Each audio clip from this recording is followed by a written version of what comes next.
సంపన్నులుగా మీరుంటే మీకు తెలియదు ఇది. నాలాగా బిలో పావర్టీ లైన్లో పుట్టే మీకు తెలుస్తుంది.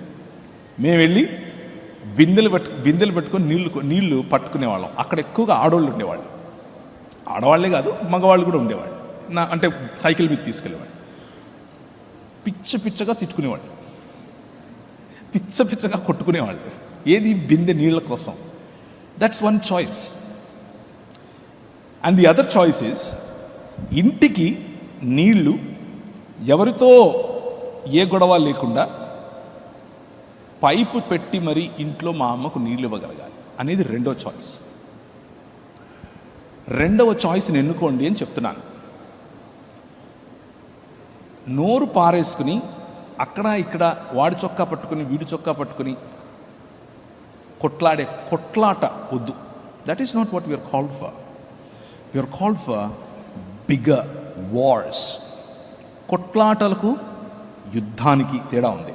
చూజ్ వార్, నాట్ కొట్లాట. స్ట్రీట్ ఫైట్ వద్దు. That is what is happening these days unfortunately. చాలా దరిద్రం పట్టింది మనకి యాక్చువల్లీ చెప్పాలంటే. తెలుగు రాష్ట్రాల్లో street fight no. Represent your king like king. Represent your God with dignity and with greater care. ఆ care నీలో ఉండాలి. యూదా పత్రికలో 1వ అధ్యాయం ఉంటుంది, 3వ వచనం. పరిశుద్ధులకు ఒక్కసారే అప్పగింపబడిన బోధ నిమిత్తము మీరు పోరాడవలనని మిమ్మల్ని వేడుకొనుచు మీకు వ్రాయవలసి వచ్చెను. This is not just a suggestion, this is a command. You have to do it. నువ్వు ఉన్నావు యుద్ధంలో, నువ్వు ఒప్పుకున్నా ఒప్పుకోకపోయినా.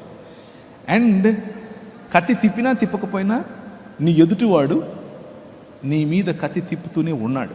అది నువ్వు తెలుసుకోవాలి. Defence is good.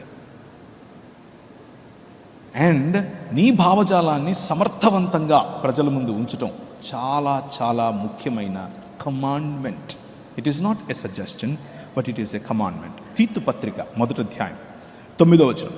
తాను హితబోధ విషయమై జనులను హెచ్చరించుటకును ఎదురాడువారు మాట ఖండించుటకును శక్తి గలవాడగునట్లు ఉపదేశమును అనుసరించి నమ్మదగిన బోధను గట్టిగా చేపట్టుకుని వాడై ఉండవలెను. If you want to represent this king, ఈ రాజును గనక నువ్వు ప్రతినిధిగా, ఈ రాజ్యానికి ప్రతినిధిగా నువ్వు తిరుగుతాను అని అనుకుంటే, prepare your selves with this kind of teachings. బోధించటానికి, ఎదురాడి మాట్లాడే వాళ్ళ మాటను ఖండించటానికి